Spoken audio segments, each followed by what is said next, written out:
Wampum Belt Covenant, which was an agreement between the Haudenosaunee and Anishinaabe to share and care for the resources around the Great Lakes. We further acknowledge that this land is covered by the Between the Lakes Purchases 1792 between the Crown and the Mississaugas of the Credit Nation. My name is Margaret Bennett, and I am proud to be the Liberal candidate for Hamilton Centre. Thank you to all of you for being here, and a special thank you to Soccer World for hosting us.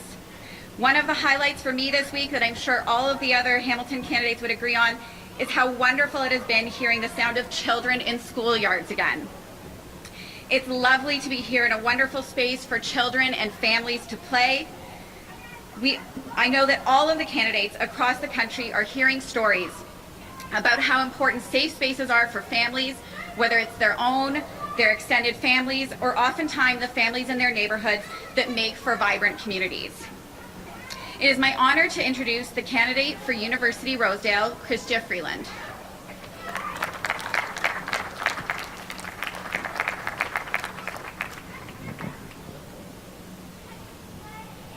Okay, well, thank you very much, Margaret. Hi, everybody. It is wonderful to be here in Hamilton with our great team, with Margaret, with Philomena, with Chad, with Lisa, with Vito. Last week, we released our plan for Canada. It was fully costed, clear, and transparent. It's a detailed plan to finish the fight against COVID and to make Canada even stronger than ever. 2 days ago, the Conservatives finally published their own costing. 23 days after releasing what they called a platform. Although without numbers, it's really hard to describe it that way. What I want to talk about is a very clear contrast which those numbers have shown. A very clear choice that Canadians have to make in this election. Un élément essentiel de notre plan, une priorité pour moi, une priorité personnelle pour moi, en tant que mère, en tant que féministe, en tant que quelqu'un qui croit que c'est possible d'avoir une croissance économique plus forte au Canada. Cet élément est un plan de créer un système universel national des garderies et d'apprentissage au Canada. Depuis plus de 50 ans, les féministes et les femmes et les mères dans notre pays ont travaillé pour créer ce système. Maintenant, c'est vraiment possible de le faire. Et le choix est aux Canadiens. C'est pour les Canadiens de décider. Est-ce que nous voulons ça? Je pense que oui. Et je pense que ça doit être une des questions clés dans les élections. Dans notre budget, on a fait un choix absolument clair. On a investi 30 milliards de dollars dans un système de l'apprentissage et de la garde des jeunes enfants. And this is not just a paper promise. It's not just a promise that we tabled in the April budget. We immediately got to work. And you know what? We have results to show Canadians.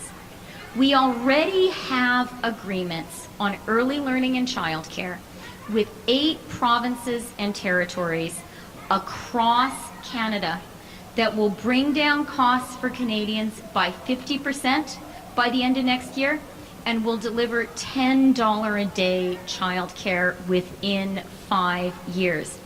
This is something that can be done, that we can do. The numbers that the Conservatives revealed this week show very clearly That is not what the Conservatives would deliver. The Conservatives would tear up those agreements. The Conservatives would not invest in early learning and childcare. That is a mistake for Canadian children, for Canadian women, and for the Canadian economy. And this is a fact, guys. This is not an abstract theory. The Quebec experience has shown unequivocally that investing in early learning and childcare is not just a huge relief for families. It doesn't just suddenly make life affordable. It drives economic growth. So I really want Canadians, I want Canadian women, I want Canadian parents, I want Canadian grandparents in this election to realize we have a choice. We can choose at long last to have a universal system of early learning and childcare. And that choice means choosing our Liberal Party. Now, it wasn't really a surprise for us that the Conservatives, as was revealed in the costing of their platform, don't want to invest in early learning and childcare, because we've already seen their track record. And their track record is not standing up for Canadian working families. And I know people in Hamilton remember something that I remember so clearly, and that is in our 232 tariff fight, the fight over the steel and aluminum tariffs. Aaron O'Toole stood up in the House of Commons, and in a question to me, he said, you know, Canada's dollar for dollar retaliation, that's dumb. We knew it was actually really smart, and we knew that sometimes you have to do hard things to stand up for Canadian workers. And we stood up for the steel workers of Hamilton, and I'm really proud that we did. I'm also proud to tell you that thanks to the remarkable resilience of Canadian workers, including the hard-working, the really tough people here in Hamilton, and thanks to the unprecedented economic support our government provided, the Canadian economy is coming roaring back. Yeah, you can clap. And that's not just an assertion. On our side of the political debate, we say things based on facts. The labor force numbers released today showed that 90,000 jobs were added in Canada in August. We have now recovered 95% of the jobs lost during the COVID recession, compared to 76% in the United States. Now, I attribute that overwhelmingly to hardworking, resilient Canadians, but I know the government support has given you a helping hand, and I'm glad we were there to do that. And we are not going to rest until we recover every single job lost, and do more than that until we hit that $1 million job target. So I want people to really be clear about the economic choice we all face, the choice about jobs, the choice about supporting working families, the choice clearly, starkly, about building a universal system of early learning and childcare, $10 a day within 5 years, 50% reduction in costs by the end of next year. And guys, we can really do this. Canada is we're just one election away from finally getting this done. I know that that's what Canadian families, Canadian women, Canadian mothers need, and I'm calling on you to join us and to move forward together. Et maintenant, j'ai le très grand plaisir, le très grand honneur d'accueillir notre leader extraordinaire, Justin Trudeau.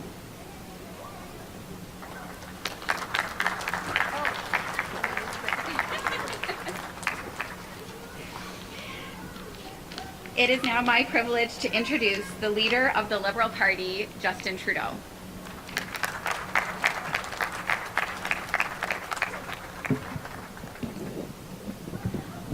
Thank you, Margaret. Thank you, Margaret. Thank you for welcoming us here to this beautiful riding. Thank you, Christia, for your words. Thank you also to our amazing Hamilton team, Philomena Tassi, our Minister of Labour, but also Vito, Chad, and Lisa as well. We really have extraordinary people across the country who've stepped up to serve their communities, to build a better future, and it is such a pleasure to stand with this amazing team. Je veux aussi reconnaître aujourd'hui qu'ici à Soccer World, on ressent vraiment cette rentrée, cet automne positif. On a vu à quel point d'avoir des enfants autour, d'entendre des enfants jouer derrière nous, ça nous encourage pour les mois à venir. I also, and I wanted to start with this, I know some of you are worrying because you saw it in the debate last night. I talked to my mom for her birthday this morning, and she's not mad at me that I revealed her age to everyone. You know, she sends her best. Everyone says keep up the hard work across the country. We all want to get back to normal, and lots of us are doing exactly that because so many of us have done the right things through this pandemic. We've stepped up, we've gotten vaccinated, we've worn masks, we're washing our hands, we're being there for each other. And the one group that has been there for people more than just about anyone else have been our frontline healthcare workers.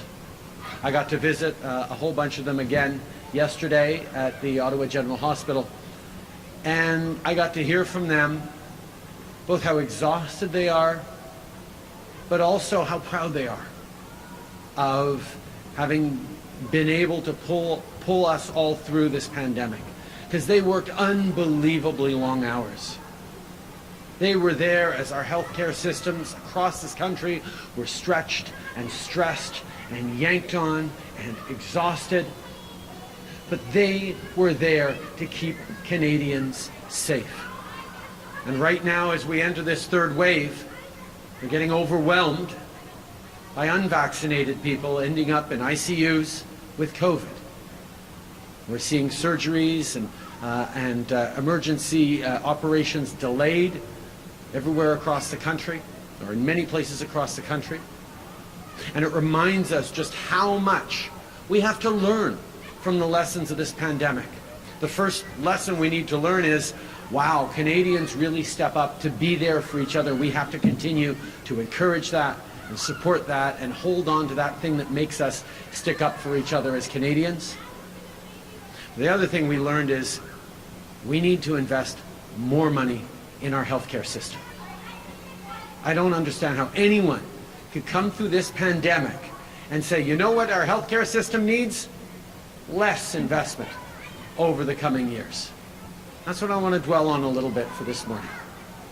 We've put forward a $25 billion plan over the coming years that is going to invest in more primary care physicians, more primary care teams, nurses, better access for families, for individuals to have a family doctor.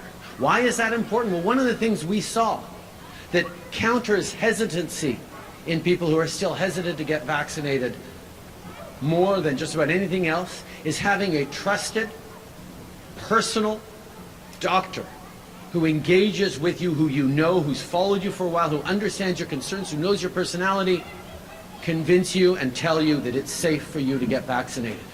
But millions of Canadians still don't have access to a primary health care team.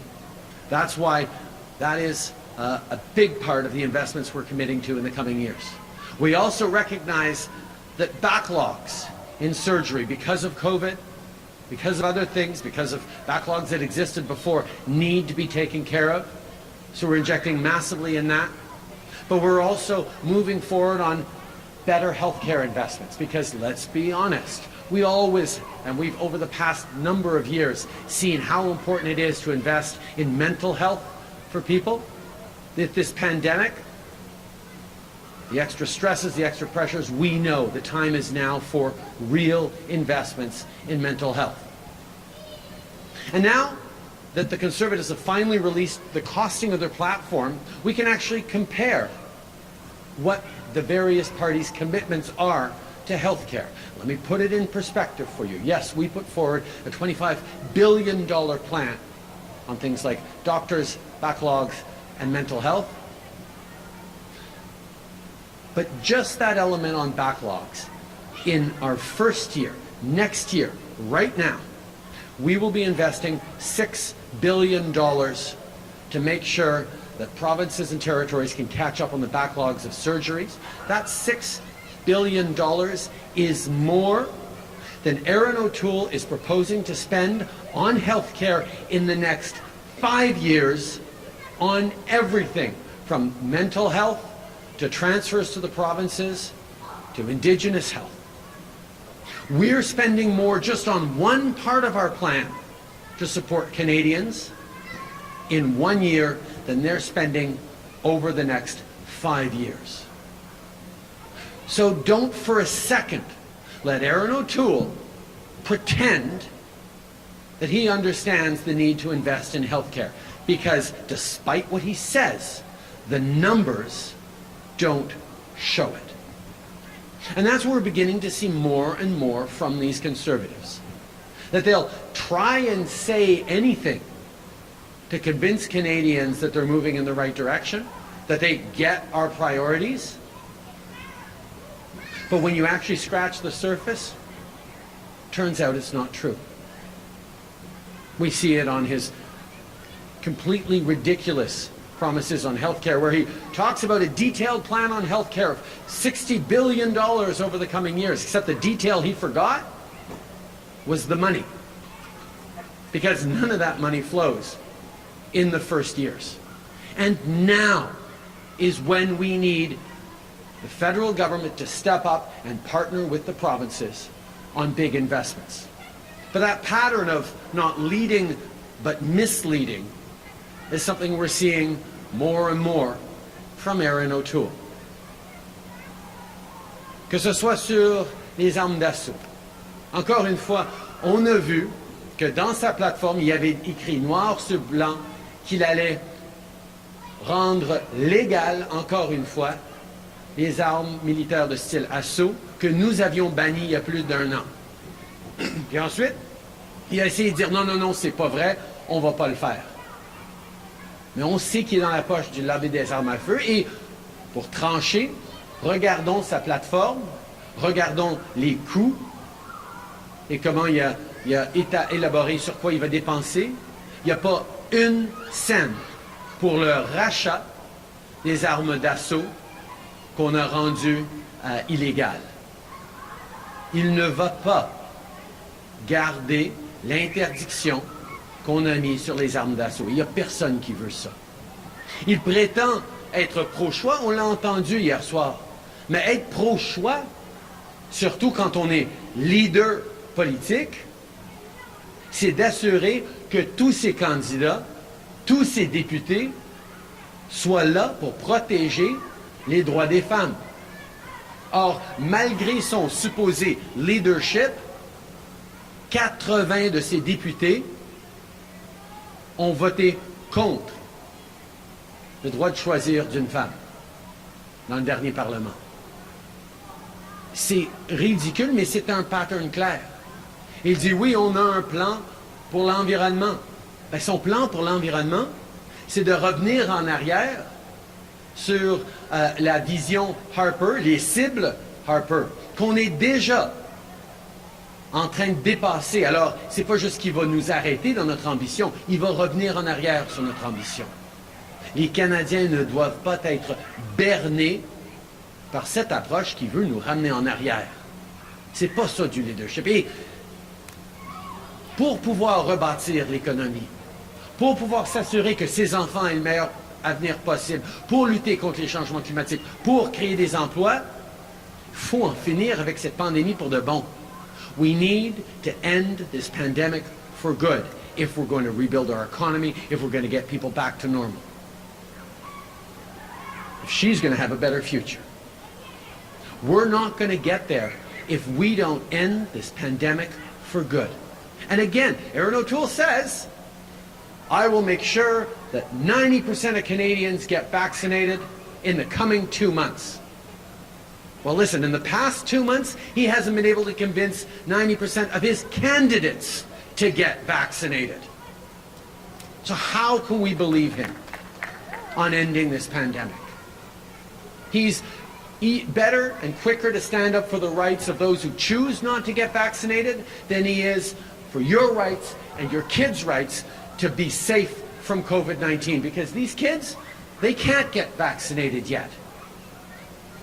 And Erin O'Toole thinks it's okay for when you get on a plane or a train, maybe the person sitting across the aisle from your child isn't vaccinated. And it's not about punishing people. It's about making sure that those who have done the right things to keep their communities safe will continue to be safe. That's what's at stake here in this election. That's why we're having this election. And I think what people saw last night in the debate was there are really, really deep disagreements about which way this country needs to go, but how we move forward.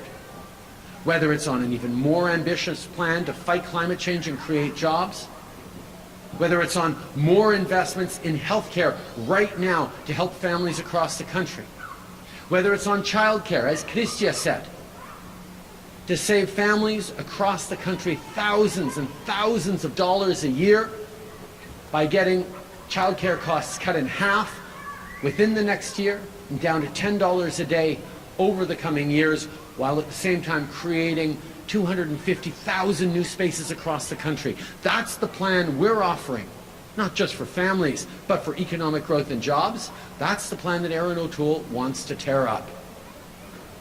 The choice is clear in this election, and don't let Jagmeet Singh tell you there is no difference between a Liberal government or a Conservative government.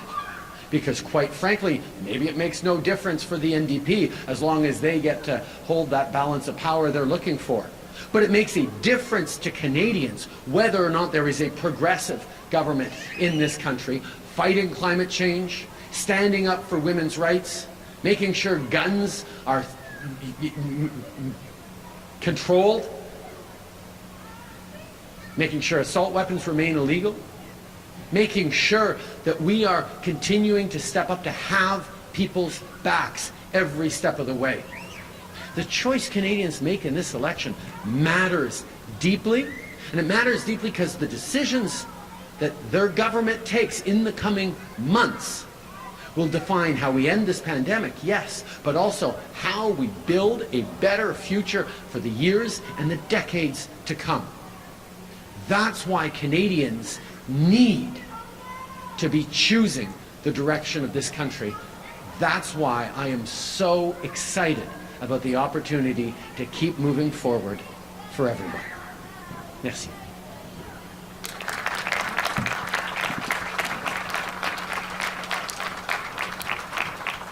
Thank you, Mr. Trudeau. We'll start the question period, 20 minutes, one question, one follow-up, starting with Mia Rapson, Canadian Press. Good morning. The April budget projected a labor market recovery, full labor market recovery by this summer. We're not quite there yet. The jobs numbers today suggest we still aren't quite there yet. What kind of jobs are you still promising to bring back, and how are you actually going to do that?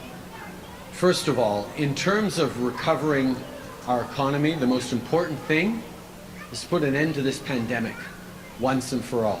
Yes, the labor force numbers are very good. Lots of full-time jobs. We're now at 95% recovered all the jobs that were lost during this pandemic, which compares very favorably to 76% recovery in the United States, for contrast. But there is much more to do. That's why we're continuing in our supports for small businesses, for workers, for families, for people who want to work but who don't find the jobs yet, because in certain sectors we can't recover. But at the same time, we know that making those deeper investments in the recovery and in the greener transformation of our economy. Take right here in Hamilton. We're investing in DeFasco to make sure that over the coming years they replace the coal furnace with an electric arc furnace, which will not only improve the quality of the extraordinary work that our folks here in Hamilton are able to do and the competitiveness around the world, but will significantly reduce our greenhouse emissions. We know that in order to recover our economy, we have to end this pandemic for good, and we're the only party with a plan to do that, because Aaron O'Toole can't stand up to the anti-vaxxers in his own caucus. Following up. You mentioned this morning your $25 billion promise on healthcare. The premiers aren't asking for $25 billion over 5 years for targeted measures or things that you with strings attached. They want $28 billion immediately to help fix their healthcare systems. Why are you not offering them that? I think Canadians know that we need better healthcare systems across the country. We saw that during this pandemic. And the things that we know from premiers and from talking with Canadians is more primary care doctors is a priority for everyone, because that leads to a better outcomes and better service for Canadians, better care for Canadians. We know that investing massively in mental health, including with 1,200 new counselors in colleges, universities across the country to help young people handle mental health, but also billions of dollars to fix the backlogs in surgeries and in treatments that have accumulated through COVID and before. These are things that all Canadians want. And yes, we respect Premier's delivery on health care, but we are going to make sure that the investments the federal government puts towards health care across the country delivers results for Canadians. And I've heard Mr. O'Toole say, no, we'll just give all the money to the provinces, no strings attached, not a care about whether or not they actually are able to deliver the efficiencies and the proper service needed. And I'm not saying that, and that's a very important and distinctive point. I'm going to make sure that Canadian tax dollars go towards delivering the results that Canadians need. And we've demonstrated with the childcare agreements, for example, that when we set clear targets and are there with sufficient amount of funds to be able to achieve those targets, we can make those agreements with the provinces. Next question. Good morning, Christy Kirkup with the Globe and Mail.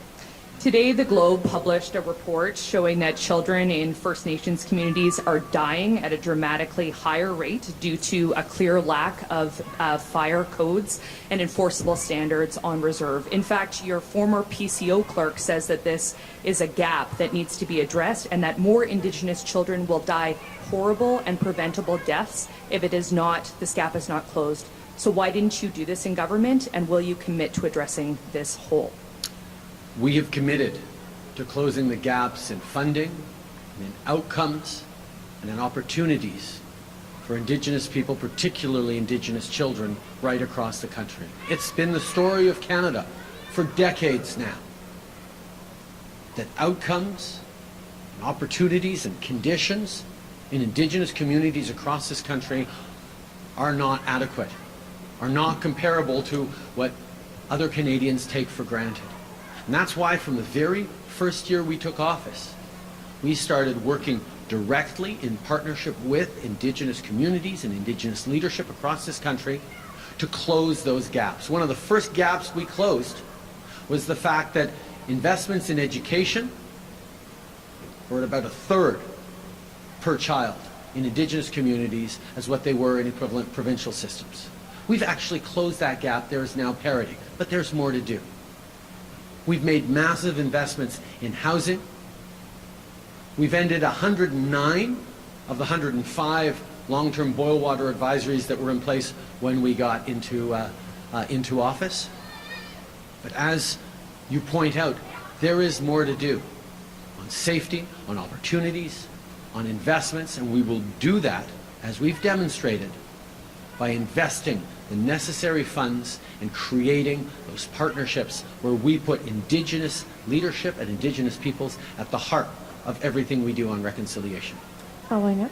But Mr. Trudeau, if you look behind you, there's a group of kids, and the Ontario Coroner's report has said that First Nations children under the age of 10, that they face a fire mortality rate 86 times greater than non-First Nations children in the province of Ontario, where we are today.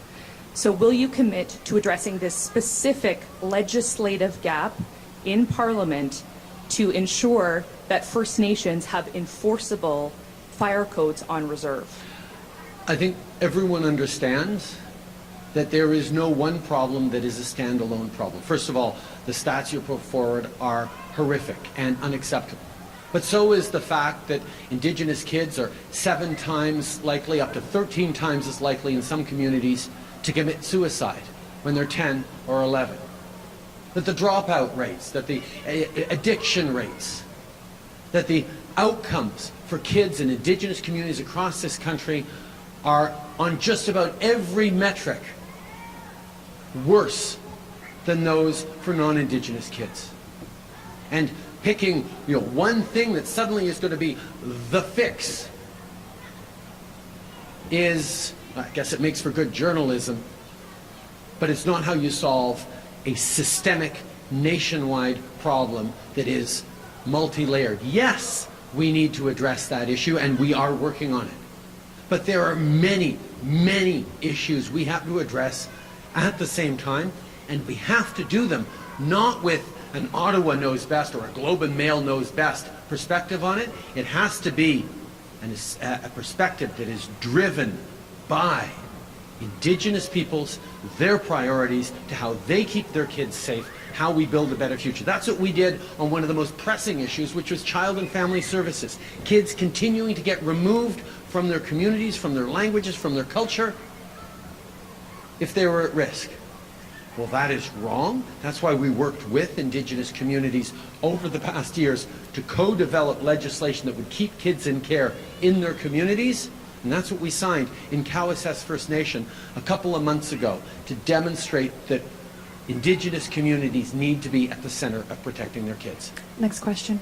Good morning, Ashley Burke, CBC News. Mr. Trudeau, how long do you plan to keep the flags lowered at half-mast at federal buildings, and how will you decide when it's time to raise them?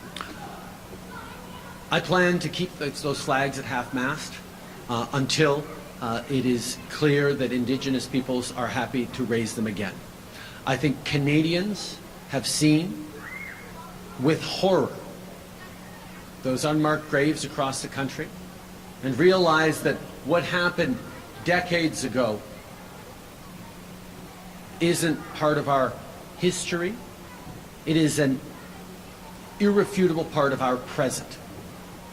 The outcomes, the opportunities for Indigenous kids are uneven, are not fair compared to the outcomes for non-Indigenous kids across this country. And even though Indigenous communities have long known that their kids were taken from them, never to return from Indigenous school, from residential schools, Canadians need to know and have woken up to the fact that that is what we have to contend with as a country. So when we decided to bring down those masks, those flags to half-mast, we made the commitment that we would not raise them again until we have worked enough with Indigenous communities and leadership to make a clear determination that it was time to raise them again and continue the hard work of reconciliation. Unlike Mr. O'Toole, who will do it when he feels like it, I will continue to put reconciliation with Indigenous peoples in the hands of Indigenous peoples. Nous avons pris la décision de mettre les drapeaux en berne pour reconnaître cette tragédie des tombes anonymes des enfants autochtones qu'on a découvert à travers le pays. C'était quelque chose que les communautés autochtones savaient depuis longtemps, que les enfants leur ont été enlevés pour ne jamais revenir des écoles résidentielles, des pensionnats autochtones. Et nous n'allons relever ces drapeaux que quand le leadership et les communautés autochtones nous disent que c'est le moment de continuer et de travailler ensemble et on peut les relever. Parce que la réconciliation, ça ne se fait pas quand un politicien à Ottawa décide « OK, c'est fait » ou « Voici, c'est fait ». Comme M. O'Toole qui manque de respect envers les peuples autochtones, nous allons écouter, travailler avec et toujours mettre les peuples autochtones eux-mêmes au centre de nos projets de réconciliation. Following up. Could that mean weeks, months, years? What kind of time frame? And also, do you think that people who support Bill 21 themselves hold discriminatory views? First of all, it'll take the time it takes, but we will continue to work with Indigenous leadership on when the right moment would be to raise those flags once again. I have to say, I was taken aback by the premise of the question last night on Bill 21. My position on this is known. I'm not in favor of that particular law. But it is wrong to suggest that Quebecers are racist.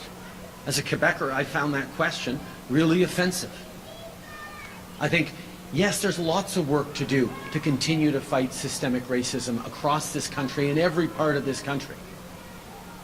But I don't think that question was acceptable or appropriate because it presumed things in pulling things together that I had a hard time processing even last night.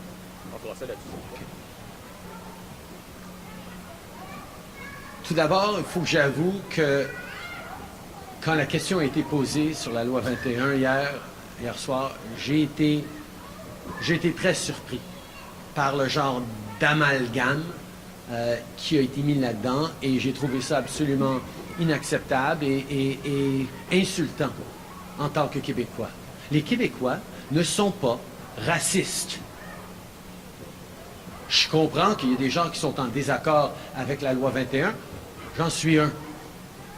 Et je comprends qu'on a encore beaucoup de travail à faire à travers le pays pour lutter contre la discrimination systémique.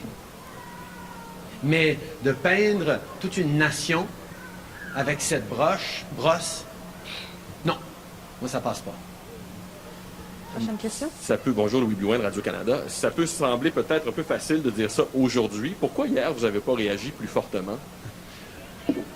D'abord parce que j'ai été surpris un peu de la question et deuxièmement parce que, comme plusieurs gens remarquent, le format n'était pas nécessairement très encourageant pour des interventions et des suivis. La modératrice était en train d'interrompre M. Blanchette pendant qu'il répondait. Je n'allais pas ajouter ma voix à la cacophonie, mais la réalité que j'ai été un peu étonné que, OK, on commence avec ça. Moi, c'était inacceptable pour moi. En anglais, s'il vous plaît. I think, there's a lot of people commenting on the ease of interjecting during this last night's debate or not. The moderator was herself interrupting Monsieur Blanchette while he was delivering the answer. I didn't think that adding my voice was right, but quite frankly, I was also taken aback by the assumptions built into that question, which are wrong, because Quebecers are not racist. En suivi. Monsieur Blanchette parle d'une chaudière d'insultes au visage des Québécois. Trouvez-vous qu'il exagère dans sa réaction, Monsieur Blanchette, qu'il essaye de se faire du capital politique là-dessus? Je suis d'accord avec lui que c'était pas... c'était une question qui n'aurait pas dû se poser et des éléments de cette question tiraient des conclusions qui sont inexactes et insultants pour les Québécois. Donc, on se retrouve là-dessus.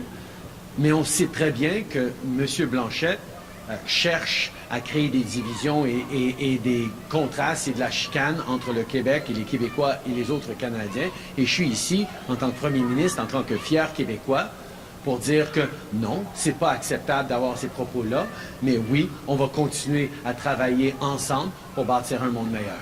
Prochaine question. Bonjour, Monsieur Trudeau. Catherine Lévesque, La Presse canadienne. Pardon. Parlant de chicane, ça fait des mois que François Legault vous dit ne mettez pas des normes nationales dans les CHSLD. Ça fait des mois qu'il vous dit ne mettez pas de conditions en santé.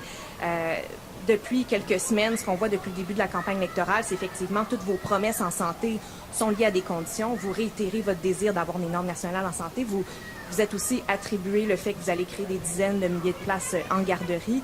Donc, ma question, c'est cette sortie de M. Legault hier pour appuyer les conservateurs, est-ce que c'était très étonnant? Est-ce que vous l'avez peut-être cherché, M. Trudeau? Je pense que tout d'abord, les Québécois, comme tous les Canadiens, vont faire leur choix pendant cette élection sur le genre de pays, le genre de société dans lequel ils veulent vivre dans les années à venir. Et oui, il y a des enjeux sur lesquels, moi je diffère un petit peu de M. Legault. Je crois qu'un gouvernement fédéral a le droit de s'attendre à certains objectifs, certains résultats pour les Canadiens avec l'argent qu'on investit. Mais non, on ne va pas s'immiscer dans la gestion de comment on atteint ces objectifs. L'exemple parfait de cela, c'est nos accords de garderie de petite enfance. On a fixé des normes claires de couper de 50% les coûts moyens des garderies dans la prochaine année et d'arriver à 10 $ par jour pour toutes les familles à travers le pays dans 5 ans. C'était notre objectif. Et on est en train de négocier très fort avec les provinces pour s'assurer que s'ils vont recevoir les milliards de dollars qu'on va investir, ils vont atteindre ces objectifs. Or, le Québec a déjà atteint et même dépassé ses ambitions et ses objectifs. C'est pour ça qu'on transfère sans condition 6 milliards de dollars pour le gouvernement du Québec, pour les familles. Et non, on ne dit pas comment et où ils doivent l'investir. C'est à M. Legault de décider ça. Mais j'étais à côté de lui en conférence de presse quand il a dit oui, il reste 37 000 places dont on a besoin au Québec et on a l'intention de les combler. C'est son choix. Je pense que les familles québécoises vont avoir vraiment des questions. Si même avec ce nouveau 6 milliards de dollars du fédéral, il y a des familles partout au Québec qui sont en train d'attendre sur des listes d'attente interminables sans avoir de place en garderie. Mais oui, on va s'assurer qu'il y a les résultats concrets pour les Canadiens que nous cherchons tous à avoir, y compris au Québec. Et quand on a fait des investissements et signé des ententes avec le Québec sur toutes sortes de choses, on parle toujours des objectifs qu'on veut atteindre. Mais que M. Legault exprime son opinion sur le genre de gouvernement qu'il veut voir, écoutez, moi j'ai passé beaucoup de temps à parler avec mes compatriotes québécois. Et la réalité, c'est que les Québécois veulent que les armes d'assaut restent illégales. Ils veulent un gouvernement qui a encore plus d'ambition pour lutter contre les changements climatiques, pas un gouvernement qui va amener des pipelines de plus. Ils veulent un gouvernement qui va être là pour défendre sans équivoque les droits des femmes. Et le gouvernement que propose M. O'Toole ne fera aucune de ces choses. En suivi? Ce matin, le ministre québécois de la Famille dit qu'il n'a pas besoin du 6 milliards de dollars pour compléter le réseau de garderie. Je voulais avoir votre opinion là-dessus. Est-ce que c'est faisable, selon vous? C'est à lui de gérer cet argent-là. Si, d'une main, il veut compléter le réseau de garderie et ajouter 37 000 places et utiliser le 6 milliards que nous, on renvoie au Québec sans condition pour autre chose, qu'il le fasse. C'est leur choix, il n'y a pas de condition. Mais je sais que si nous, on transfère ces 6 milliards de dollars et le Québec ne choisit pas d'ajouter des places en garderie, il va y avoir pas mal de mères et de familles québécoises qui vont poser des questions sur le choix que fera leur ministre et leur gouvernement québécois. Et je dois souligner encore une fois que ces 6 milliards de dollars vont être retirés, annulés par Aaron O'Toole s'il forme le gouvernement. Et ça, à ce niveau-là, je m'attends à ce que M. Legault pose des questions directes à M. O'Toole sur comment, puisqu'il démontre qu'il ne va pas transférer cet argent-là dans ses coûts, Est-ce qu'il veut créer un addendum au prix et au coût de sa plateforme? Il y a un flou là-dedans, mais c'est très clair que M. O'Toole ne va pas être là pour les Québécois, les familles québécoises. Next question. Good morning, Mr. Trudeau. It's Steve Shearer of the Reuters. We're about 10 days away from the vote, and so far the dominant issue has had nothing to do with policy, really. It's been that Justin Trudeau called a vote in the middle of the fourth wave of the pandemic. I know that hindsight is 2020, but do you regret that decision? No, absolutely not. I think what we see is a very clear contrast between all the different parties on how we need to move forward as a country. And this is a time when Canadians should get to be very clear about how they want to end this pandemic, how they want to build back better for the future. Because whichever government they elect is going to be making decisions in the coming months, not a year from now, not 2 years from now, but now, about how we move forward. And that is what Canadians get to decide. And I'm looking forward to working with Canadians on even more ambition, on climate change with concrete plans, on childcare at $10 a day, on strengthening gun control. These are the things that Canadians get to choose on, because the choice couldn't be more clear. Following up. Your opponents often talk about working together after this vote, including Conservative leader Aaron O'Toole, and that suggests that they expect a minority government either way as a result. Just as an example, today you were speaking of healthcare spending and your plan to tackle COVID. Do you think that you can do those with a minority government?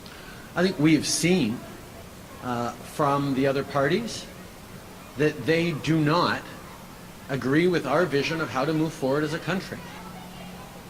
We want to make sure that everyone on a plane or train be vaccinated, that federal public servants be vaccinated. And on that, the Conservatives, the Bloc Québécois, and even the Green Party don't agree. On something as basic as how we end this pandemic and build back better, there's no agreement with us on that position. On the question of fighting climate change, the NDP and the Green Party put forward a plan that is completely incoherent and unrealizable, and yet insist that we've done nothing over the past 6 years to fight climate change. I'm sorry, but a price on pollution from coast to coast to coast, and having fought and won against Conservative premiers in the Supreme Court to keep it, is not nothing. Going from 1% of protected coastal and marine areas to 14% in 6 years is not nothing. Protecting historic amounts of our land and waters is not nothing. Moving forward on banning single-use plastics is not nothing. And quite frankly, for the families here in Hamilton, moving steel plants like Dofasco and Algoma and Sault Ste. Marie away from coal towards electric arc is not nothing. And the kind of political, partisan approach that Canadians are seeing from all these different parties in this should highlight both how important it is and how necessary it is for Canadians to make a clear choice on how we move forward together. Next question. Hi, Mr. Trudeau. Tom Perry, CBC. You once talked about sunny ways, and you're going very hard on your opponents right now. And I'm wondering if that's what we're going to expect in the final days of the campaign, a negative campaign from your party. I think our vision for this country is and always will be fundamentally positive. More support for families with $10 a day childcare that leads to more economic growth. Stepping up to end this fight against COVID by ensuring that people get vaccinated and that we're protecting our kids who can't yet get vaccinated.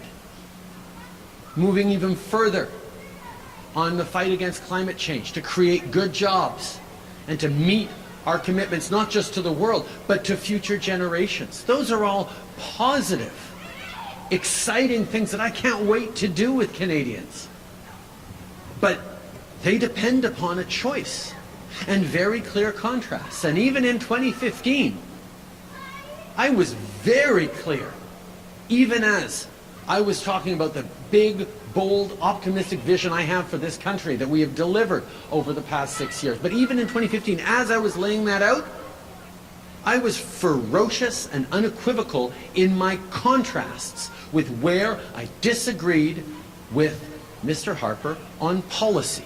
And right now, when Erin O'Toole is proposing to bring us back to Harper's approach on climate change, I am going to be ferocious in standing up for Canadians and relentless in pushing forward for the better world I know Canadians want to build together.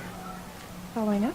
Yeah, Ms. Freeland said earlier that you're one election away from finally getting childcare done, and I'm wondering if this is such an important issue for you and your party, why you made it contingent on an election. Why didn't you make it a fact on the ground, wait a while, so that it would be harder for whoever wins the next election to tear it down?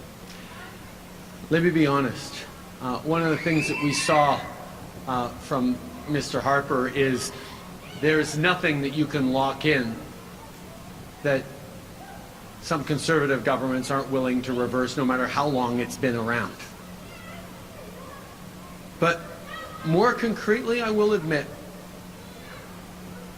to the fact that I didn't expect Erin O'Toole to rip up a $6 billion deal with Quebec, billions of dollars of money for families right across the country, including saving, I think the figure is over $10,000 a year for a family living in downtown Toronto. $6,000 to $8,000 a year for families living here in Hamilton. More than what the Conservatives are on offer.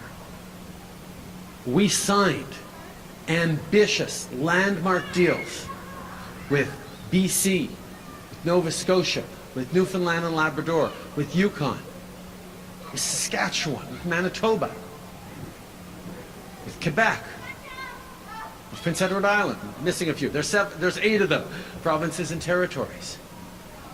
And those are going to make a huge difference for families across this country. And for Erin O'Toole to build his costed platform around pulling back that $30 billion for both families and economic growth was a step further than I expected him to, but it really emphasizes and encapsulates the decision people get to make in this election. Do we continue with the ambitious vision for the future on childcare, but on so many other things as well, on gun control, on climate change? There's lots of really big things that we are in the process of doing on reconciliation. If we change government, all those things, Erin O'Toole has indicated that he will roll them back. That is the choice. And it's a larger choice than just on childcare, even though childcare is a particularly poignant one, both for me and, quite frankly, for families across the country. Next question. Good morning, Abigail Beeman, Global News. On Afghanistan, there are reports that a second plane has taken some Canadians out of Kabul. Can you confirm anything about the number of Canadians? And as I asked you last night, anything on the next steps here? As you see, we are and have been working with our allies in the region, including the Qataris, to ensure that we're able to get Canadians out of Afghanistan, but also keep putting pressure on the Taliban to get people who have Canadian travel documents, including Afghan citizens, out of Afghanistan. We will continue to do that work because I hear it almost every day from Canadians across this country. They want us to do more. They want to welcome tens of thousands, up to 40,000 Afghan families, Afghans and their families to Canada over the coming months. Following up. I heard you tell my colleague Tom there that you're going to be ferocious in standing up for what you believe is right for Canadians going forward. I'm wondering, is that your strategy for this final stretch? What do you need to do to pull ahead and come out as the winner? Fundamentally, it's about trusting Canadians.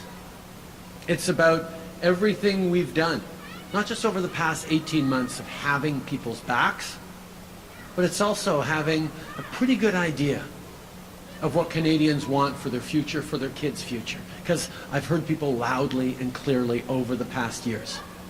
They want us to do even more on the fight against climate change while ensuring good jobs and a growing economy.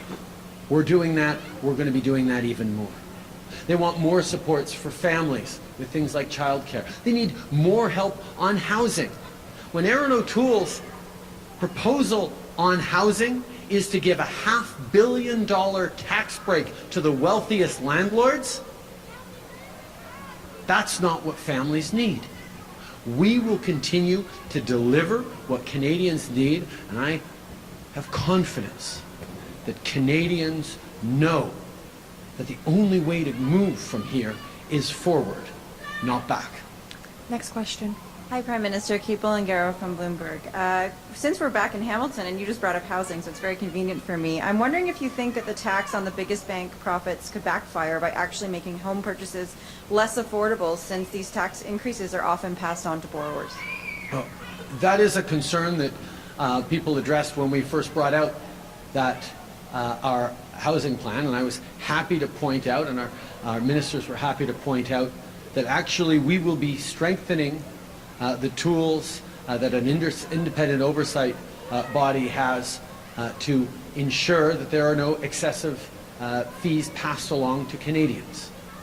We need to make sure that the money we're putting forward to help Canadians save for a new home, to defend Canadians' rights, the rights of home buyers when they get into this market, and that we're working with municipalities investing billions of dollars to create 1.4 million homes over the coming years actually gets passed on. So yes, we are asking Canada's biggest, most profitable financial institutions to do a little more, because Canadians have sacrificed so much, and we know they will.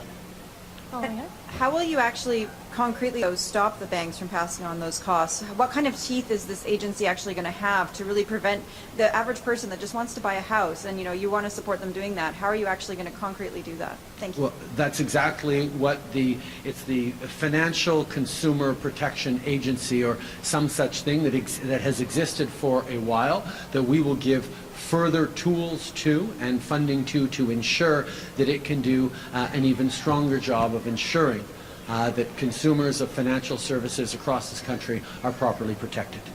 We'll take one last local question. Samantha Craigs from the CBC News in Hamilton. How would a Liberal government address Indigenous land claims that are increasingly creating conflict in Caledonia and concern along the Grand River? I think we've demonstrated that our approach over the past years has been to engage constructively and productively and try and problem solve. Be there with resources and funding to look at how to solve these problems. We've settled litigation and claims to the billions of dollars for past errors that governments made over the decades with Indigenous peoples. We've demonstrated a desire to move forward in partnership, and every situation is different, but the work that Ministers Miller and Bennett and others are doing on solving these challenges in respect and at the pace dictated by Indigenous communities is ongoing. And fundamentally, particularly in places like you named, we need to rebuild trust and demonstrate our commitment to solving this, not just shrugging it off, because that's what's happened far too often over the past many decades. We will continue to be there as patient and willing partners as we support communities as they determine their path forward. One last quick question. It's the final stretch of the campaign. You're in Hamilton again. How's your party doing here? I'm very, very excited about the amazing candidates we have. I've heard from people I've actually met in the street, even just this morning on leaving the hotel, how our candidates are out there knocking on doors, having the direct conversations with people about the future we want to build for Hamiltonians and indeed all Canadians.